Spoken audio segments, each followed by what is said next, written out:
भैया अब तो दुनिया भर का मेला, ये सारे अक्षरों का नंबरों का क्या है झमेला। क्यों पोयम इतनी लंबी, होता क्यों है कड़वा करेला। अपनी कहानी जो जी चाहे वो लिखे, ओहो स्कूल टीवी से अब समझे और सीखे। सपनों के बादल में उड़ जाए, नॉलेज के जंगल में खो जाए। सपनों के बादल में उड़ जाए।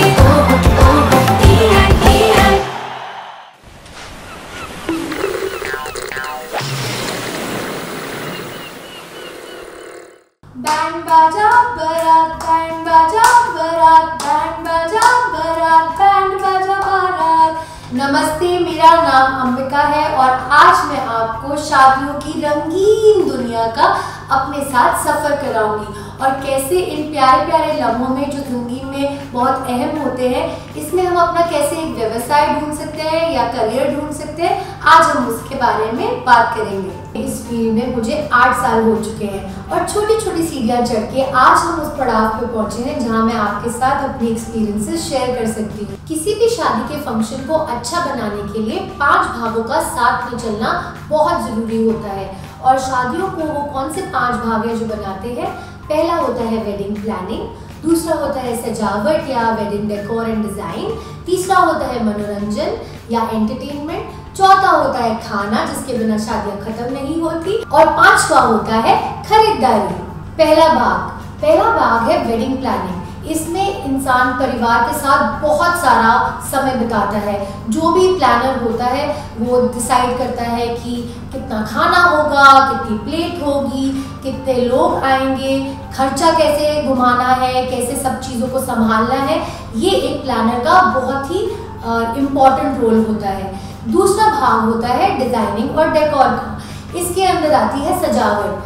होटल के अंदर कैसे सीटिंग अरेंजमेंट होगा, लोग कैसे बैठेंगे, कैसे कौन से रंग का कपड़ा होगा, स्टेज कैसा लगेगा, एंट्रेंस कैसी लगेगी, फूल कौन सा इस्तेमाल होगा, इन सारी चीज़ों का एक डेकोरेटर या डिज़ाइनर ध्यान देता है। तीसरा होता है मनोरंजन। कौन से मेहंदी के आर्टिस्ट आएंगे, कौन गाना गाएगा, ये सारी चीज़ें एंटरटेनमेंट में आती है। जैसे डीजे भी एंटरटेनमेंट में आता है। चौथा होता है खाना। कौन सा केटरर होगा, कितनी डिशेस होंगी, कैसा खाना होगा, कौन से देश का खाना होगा, ये सारी चीज़ें आती हैं चौथे भाग में। और 5वां भाग होता है खरीदारी का। इसके अंदर आता है कौन सा कपड़ा पहनेंगे, कौन सा गहना पहनेंगे। आजकल स्टाइलिंग भी एक डिपार्टमेंट आ गया है कि कौन सा लुक अच्छा होता है, वो लोग उस चीज़ का ध्यान देते हैं। सो जितनी भी अन्य चीज़ें होती हैं जो इन चारों में नहीं आती, वो 5वें भाग में आके गिरती हैं। और इन 5 चीज़ों से ही सारी शादियाँ सक्सेसफुल बनती हैं और एक अच्छा फंक्शन निकल के आता है। अब बात करते हैं कि कैसे आप वेडिंग प्लानिंग या शादियों के फील्ड में घुस सकते हैं। अगर शादियों में आपकी रुचि है और आपको इसमें आगे बढ़ना है, तो एक अच्छा तरीका होता है कि स्कूल के बाद आप एक डिप्लोमा प्रोग्राम या पोस्ट ग्रेजुएशन प्रोग्राम ज्वाइन करें, जहां पर आपको बहुत सारी शिक्षा मिलेगी और इस फील्ड की तरकीबें सीखने का मौका मिलेगा। दूसरा तरीका होता है एक अच्छे गुरु या शिक्षक के अंदर सीखना, और उससे आप अपनी स्किल सेट बढ़ा सकते हैं और बहुत सारा एक्सपीरियंस गेन कर सकते हैं। और जब आप 2 या 3 साल बिता लें इस फील्ड में, तब आपको अपने आप समझ आने लगेगा कि आपकी रुचि कौन से उन 5 भागों में है। वेडिंग प्लानिंग में, वेडिंग डेकोर में, मनोरंजन में, कि खाने में या दूसरी चीज़ों को ऑर्गेनाइज करने में। तो एक अच्छा तरीका है ज़्यादा वक्त गुजारने का और हैंड्स ऑन एक्सपीरियंस लेने का। इन 8 सालों में मेरी सबसे ज़्यादा रुचि शादी के फील्ड में डिज़ाइन में रही है, और जैसे मैं आगे बढ़ती गई वो रुचि और ज़्यादा बढ़ती गई डिज़ाइन की तरफ। जगहों को सुंदर करना, कैसे उनका ट्रांसफॉर्मेशन होगा, कैसे बदलाव आएगा, एक एक्सपीरियंस क्रिएट करना जिससे कि जब कोई एक जगह में घुसे वो उन थोड़े क्षणों के लिए भूल जाए कि वो कहाँ से आया था और एक नए से माहौल में घूम जाए।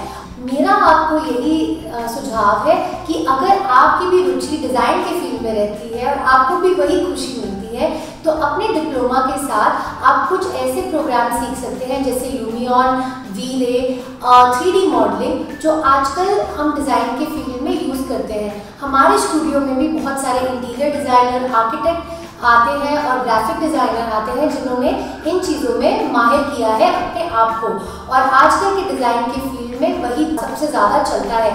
तो एक बहुत अच्छा तरीका है कि आप ये सॉफ्टवेयर किसी भी सॉफ्टवेयर कंपनी या प्रोग्राम या क्लासरूम्स में इनको सीख सकते हैं और ये आपको बहुत मदद करेगा। डिज़ाइन कैसे करते हैं, आइए मैं आपको दिखाती हूँ मेरी रंगों की दुनिया।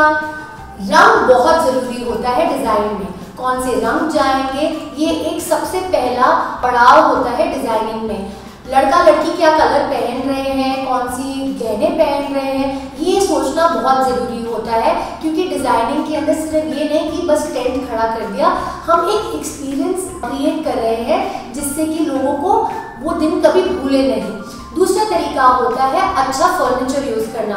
तो कौन सी चेयर यूज़ करेंगे, आप कौन सी कुर्सी यूज़ करेंगे, कौन सा सोफ़ा यूज़ करेंगे, कौन से कलर के कुशन इस्तेमाल करेंगे, ये धीरे धीरे जब आप अपने आप को ट्रेन करेंगे तो आपको दिखेगा कि ये आपको ऑटोमेटिकली बिना सोचे समझे आपके दिमाग में बैठने लगेगा। तीसरा तरीका होता है फूलों का इस्तेमाल। आजकल हम देखते हैं कि बहुत फूल भी इस्तेमाल होते हैं, कई लोग हरियाली की तरफ जाते हैं जिससे कि वेस्टेज ना हो, तो उसके लिए दो डिफरेंट टाइप की चीज़ें होती हैं। अगर आपको फूलों से बहुत प्यार है तो आप एक फ्लोरल ट्रेनिंग भी ले सकते हैं। बहुत सारे लोग होते हैं जो फूलों के बारे में सिखाते हैं।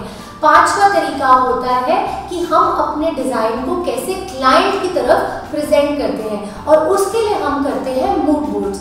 मूड बोर्ड्स ऐसी एक चीज़ होती है जहाँ पर हम PDF और प्रेजेंटेशन बनाते हैं। उसके लिए आपका कंप्यूटर स्किल्स का जाना बहुत ज़रूरी होता है। वो आपको इस तरीके से मदद करते हैं कि एक इंसान को अगर सोचना हो कि उनका दिन कैसा दिखेगा, आप विजुअली उनको पिक्चर्स के द्वारा या तस्वीरों के द्वारा दिखा सकते हैं।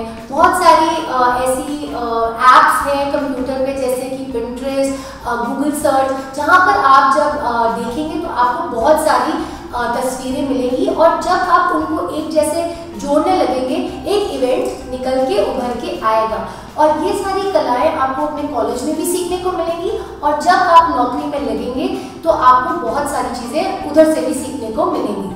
रंगों को कैसे इस्तेमाल करते हैं, सबसे एक अच्छी ट्रिक होती है जनरली एक टाइप की शैली के रंग, जैसे कि वाइट या लाल या हरा या पीला, जो भी आप कलर सेलेक्ट करें, जो उसके पास के रंग होते हैं जनरली साथ में जाते हैं। सो अगर आप ये पहले 4-5 रंग इस्तेमाल करें तो ये हमेशा साथ में जाएंगे ही जाएंगे।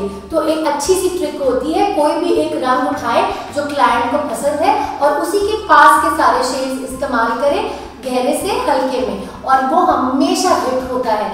दूसरा तरीका याद रखना ज़रूरी है कि रंग जनरली हम 3 या 4 यूज़ करते हैं। तो एक होता है बेस कलर। बेस कलर वो कलर होता है जो आपके सारे रंगों को जोड़ता है।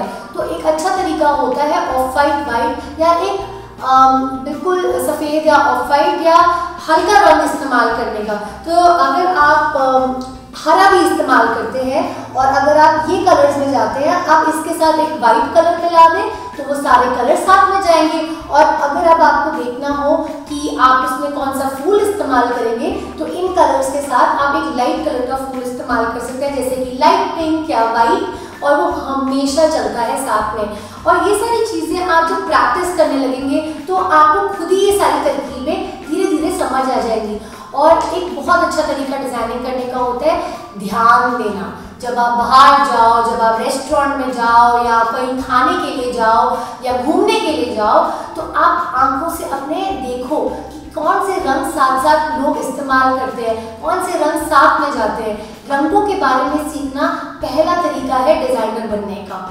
जब आप रंगों में माहिर होना सीख जाएं, अब ज़रूरी है कि हम अपने क्लाइंट से या हम अपने दुल्हन और दूल्हे से या उनके परिवारों से कैसे बात करें, क्योंकि सबसे ज़रूरी होता है एक दिल का कनेक्शन डेवलप करना और समझना कि हमारी जो दूल्हा दुल्हन है उनको क्या चाहिए कि उनके फंक्शन कैसे दिखे। तो अभी ज़रूरी है कि हम कैसे वो इवेंट दिखेगा उसके बारे में बात करें। सबसे अच्छा तरीका होता है इवेंट को दिखाने के लिए जिसको कहते हैं मूड बोर्ड। मूड बोर्ड कुछ नहीं होता, पर एक बहुत सारी तस्वीरों का कोलाज होता है। उनको हम एक PDF के फॉर्मेट में, इसके लिए आपको कंप्यूटर स्किल्स की ज़रूरत होगी, उससे उसको बनाते हैं और फिर हम अपने क्लाइंट को हमारी दृष्टि जिस तरीके से हम चाहते हैं वो चीज़ दिखे, वो उनको चित्रों के थ्रू हम दिखा सकते हैं। तो इसके लिए हम सीखेंगे कि कैसे हम एक मूड बोर्ड बना सकते हैं, और मैं आपसे अपने एक्सपीरियंस से दिखाऊंगी कि हम अपने स्टूडियो में कैसे किसी की पर्सनल स्टोरी को लेके और अपनी कला और अपने डिज़ाइन को लेके एक अद्भुत इवेंट बनाते हैं। अब हम बात करेंगे कि हम मूड बोर्ड कैसे बनाते हैं। बहुत ज़रूरी होता है कि जो हम बेचना चाहते हैं अपने क्लाइंट्स को, या हम उनके इवेंट को कैसे दिखाएंगे, वो हम तस्वीरों के द्वारा उनको समझा सकें। तो जैसे कहते हैं कि जो दिखता है वो बिकता है, वो ज़रूरी है कि आप चित्रों के द्वारा उन्हें दिखाएं। तो इसके लिए हम बनाते हैं मूड बोर्ड्स। अब मूड बोर्ड बनाने के लिए आपको थोड़ी सी सॉफ्टवेयर स्किल्स सीखनी पड़ेंगी, और इसके लिए कॉलेज जाना बहुत ज़रूरी है। और हम अपने मूड बोर्ड्स इस तरीके से बनाते हैं। ये इवेंट हमने केरला में किया था, और ये इनकी शादी का इवेंट था, और ये बैक वाटर्स केरला के उधर हुआ था। इस इवेंट को हमने बुलाया सिल्क रूट, क्योंकि हमने इसके अंदर जितनी भी इंस्पिरेशन थी वो जो फैब्रिक होता है सिल्क, उससे उठाई थी। तो हम जब मूड बोर्ड बनाते हैं इस तरीके से हम अपनी PPT शुरू करते हैं। पहले हम क्लाइंट को बताते हैं कि हमारी इंस्पिरेशन क्या है, हमें किस चीज़ से इस डिज़ाइन को आगे निकालने की इंस्पिरेशन मिली है, और ये हम उनको कलर पैलेट बताते हैं कि कौन से हम रंग इस्तेमाल करेंगे। फिर हम इंटरनेट से ऐसी तस्वीरें उठाते हैं जो हमारे आइडिया से सबसे ज़्यादा मिलती हैं। कौन सा फर्नीचर होगा, कैसे होगा, क्या क्या चीज़ें उसमें आएंगी, वो सब हम उन्हें बताते हैं। आजकल टेंट की दुनिया जा चुकी है, इसलिए सब कुछ 3D में दिखाना ज़रूरी होता है। तो अगर आप देखें, हमने सारे चित्रों को जिस तरीके से हम चाहते हैं उस जगह को बदलना, उसके परिवर्तन को दिखाने के लिए हम ये 3D का इस्तेमाल करते हैं। हमारी टीम में इसको आर्किटेक्ट और इंटीरियर डिज़ाइनर्स बनाते हैं। अब देखते हैं कि एक्चुअल में ये इवेंट कैसे दिखता है, और जो 3D होता है हम उसको उसके जितना करीब ला सकते हैं फिनिशिंग में उसको लेके आते हैं। अगर आप देखें, इस डिज़ाइन में एक ही कलर के रंग हैं और हल्के से गहरे रंग जा रहे हैं, और इसलिए ये इवेंट इतना सुंदर आँख को दिखता है। रंगों को माहिर करना आसान नहीं है, इसलिए अपने वातावरण को देखना, ऑब्जर्व करना बहुत ज़रूरी है, और जितना आप पढ़ेंगे रंगों के बारे में उतना सीखेंगे। ऐसी बहुत सारी सुंदर किताबें हैं मार्केट में जहाँ पर आप रंगों के बारे में सीख सकते हैं। मैं आपसे सिर्फ ये कहूँगी कि शादियाँ बहुत मज़ेदार होती हैं। शादियों में बहुत सारा मस्ती होता है, ढोल बजता है, डांस होता है, और वो खुशी जो हमें मिलती है जब हमारे दूल्हा दुल्हन हंसते हैं, वो हमारे दिल को इतना खुश करते हैं, और वो रिश्ते इतने लंबे जाते हैं क्योंकि हम छोटा सा हिस्सा बन जाते हैं उनके परिवार का, इतने महीनों काम करते करते। तो अगर आपको इसमें रुचि है तो मुझे आशा है कि आज का ये एपिसोड आपको थोड़ा सा ज्ञान दिया होगा हमारी शादियों की रंगीन दुनिया में। तो अगर आपको इसमें आगे बढ़ना है, मेरी यही आपसे गुजारिश है, स्कूल पूरा करें, कॉलेज जाएं, वहाँ पर डिप्लोमा प्रोग्राम करें, और फिर एक अच्छे से गुरु के अंदर सीखें। टिल देन बाय, फिर से मिलते हैं, और शादी मुबारक।